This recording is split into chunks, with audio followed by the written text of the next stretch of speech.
નમસ્કાર, આધ્યાત્મિક મહાશક્તિમાં હું મોનાલી સોની આપ સૌનું સ્વાગત કરું છું. આપણું જે આ શરીર છે તે પંચ તત્વોમાંથી બનેલું છે, આપણે સૌ કોઈ જાણીએ છે. અને સાથે સાથે જે આ પંચ તત્વ છે તે આપણા જીવનને પણ ખૂબ જ નિર્ધારિત કરે છે. આખું જે જગત છે તમે જોશો કે તે પંચતત્વનું બનેલું છે. દરેક સજીવ વસ્તુ પંચતત્વના નિર્માણથી થયેલી છે અને ત્યારબાદ તે પંચતત્વમાં જ વિલીન થઈ જાય છે.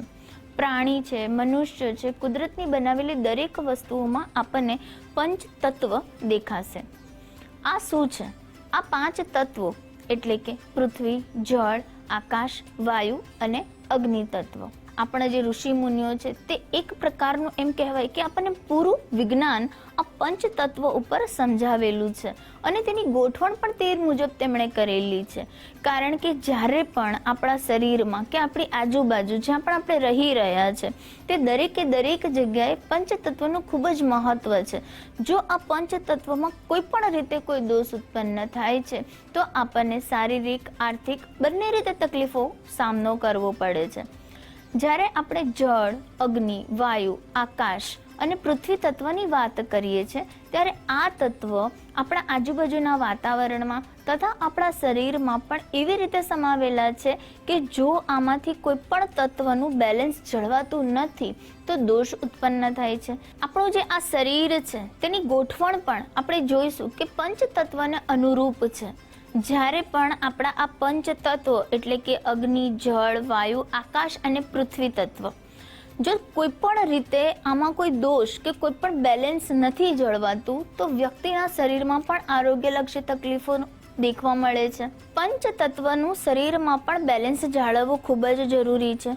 વાત, પિત્ત અને કફ આ ત્રિદોષ જો કોઈ પણ રીતે તમારા શરીરમાં પ્રવેશે છે અને તેના કારણે તમારા શરીરમાં કોઈ પણ રીતે રોગ ઉત્પન્ન થાય છે, સ્વાસ્થ્ય સંબંધિત તકલીફો ઉત્પન્ન થાય છે તો કહી શકાય કે ક્યાંક ને ક્યાંક પંચ તત્વનું ઇમ્બેલેન્સ થઈ રહ્યું છે.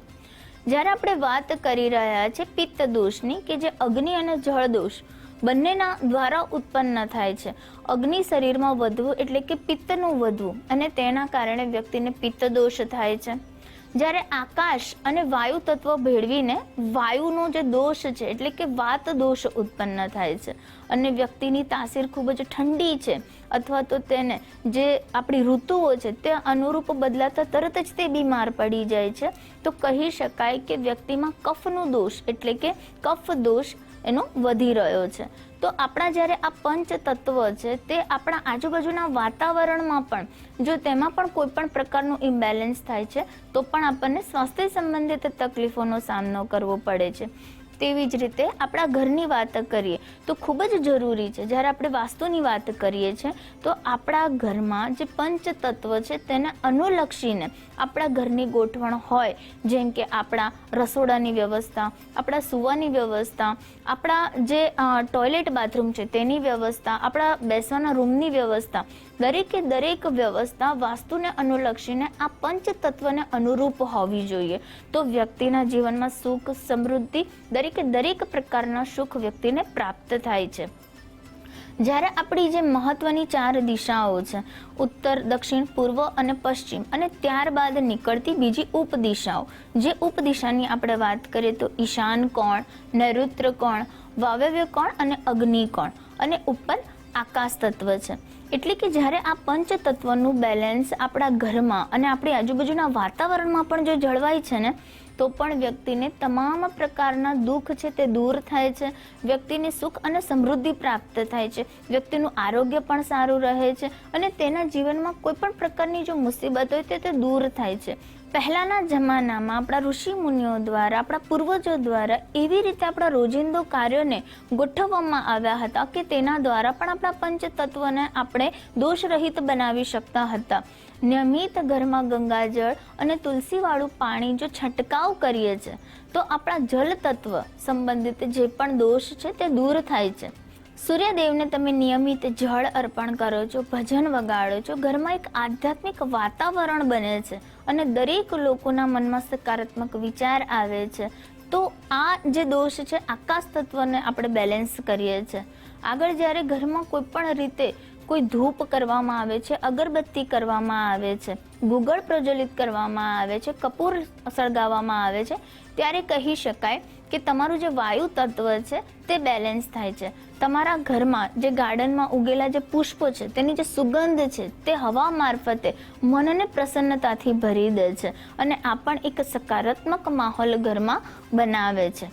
અંતમાં જ્યારે પૃથ્વી તત્વની વાત કરીએ તો જ્યારે ઘરના દરેકે દરેક વ્યક્તિઓ સાથે બેસીને ભોજન કરે છે અથવા તો ભૂખ્યાઓને ભોજન કરાવો છો, તમે કોઈ ભંડારામાં જમણવાર કરાવો છો તો તમારું પૃથ્વી તત્વ બેલેન્સ થાય છે.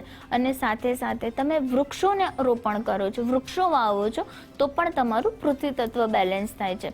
તો આ રોજિંદા કાર્યો દ્વારા પણ તમે તમારા પંચ તત્વને બેલેન્સ કરી શકો છો અને જે પણ પ્રકારનો દોષ જો આ પંચ તત્વનો તમારા શરીરમાં કે તમારા આજુબાજુના વાતાવરણમાં ઉત્પન્ન થતો હોય તો તેને પણ તમે દૂર કરી શકો છો. તો નિયમિત તમે જો આ પંચ તત્વનો ખ્યાલ રાખીને તેના વિશેષ રીતે રૂટીનમાં જો રોજિંદા કાર્યોમાં સમાવેશ કરીને કેટલીક આદતોને ચોક્કસથી કરશો તો પંચ તત્વનું બેલેન્સ જળવાશે. તમારા આજુબાજુના વાતાવરણમાં અને તમારા ઘરમાં પણ પંચ તત્વનું બેલેન્સ હોવું ખૂબ જ જરૂરી છે. આ બેલેન્સ જો જળવાય છે તો વ્યક્તિને તમામ જે દુઃખ છે, દરિદ્રતા છે તે તો દૂર થાય જ છે, સાથે સાથે આરોગ્યલક્ષી પણ તેને ખૂબ જ સારો ફાયદો થતો જોવા મળે છે, તેના આરોગ્યમાં સુધાર થતો જોવા મળે છે. માટે પંચ તત્વનું બેલેન્સ હોવું તે ખૂબ જ જરૂરી બની જાય છે. એનું એક બેલેન્સ જળવાય છે ત્યારે આપણને માનસિક શાંતિ મળે છે. આપણા મનમાં કોઈ પણ પ્રકારનો ભય, કોઈ પણ ડર સતાવતો હોય, તમારા જે 7 ચક્ર છે તે પણ તમારા પંચ તત્વને અનુલક્ષીને અવિરતપણે કાર્યરત કરતા રહે છે. અને આવી રીતે જો પંચ તત્વમાં કોઈ દોષ ઉત્પન્ન થાય છે તો તમારા 7 ચક્ર જે છે તે પણ ઇમ્બેલેન્સ થાય છે અને તેના કારણે પણ તમારા શરીરમાં રોગ પ્રવેશે છે. માટે તમારે તેનું પણ ધ્યાન રાખવું જોઈએ અને તેને અનુલક્ષીને નિયમિત રૂપે તમારા પંચ તત્વોને અનુરૂપ આહાર લો, યોગ્ય વાતાવરણમાં રહો અને તમારા ઘરમાં પણ સુનિશ્ચિત પંચ તત્વને અનુરૂપ ઘરની ગોઠવણ કરો છો તો પણ તમારા શરીરમાં અને તમારા જીવનમાં સકારાત્મક ફાયદાઓ તમને થતા જોવા મળશે. તો જે પંચતત્વ વિશે મેં વિશેષ માહિતી આપી છે, ચોક્કસથી તમે તેની જાણકારી પ્રાપ્ત કરી અને તેના ઉપર તમે નિયમિત કાર્ય કરશો. તે સાથે હું રજા લઉં છું. નમસ્કાર.